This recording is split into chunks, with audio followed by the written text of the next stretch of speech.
بسم اللہ الرحمن الرحیم۔ السلام علیکم ورحمۃ اللہ وبرکاتہ۔ صحیح مسلم حدیث نمبر 3، انٹرنیشنل حدیث نمبر 2۔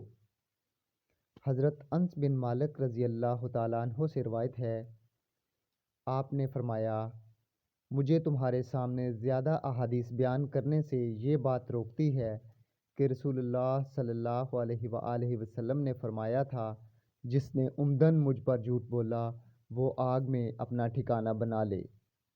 انگلش۔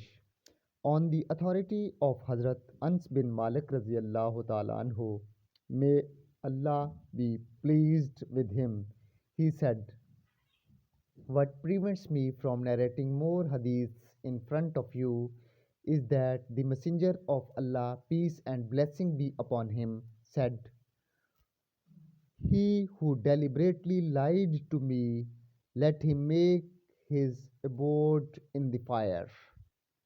اللہ تعالیٰ سے دعا ہے اللہ تعالیٰ قرآن مجید اور احادیث نبوی صلی اللہ علیہ وآلہ وسلم پر عمل پیرا ہونے کی توفیق عطا فرمائے۔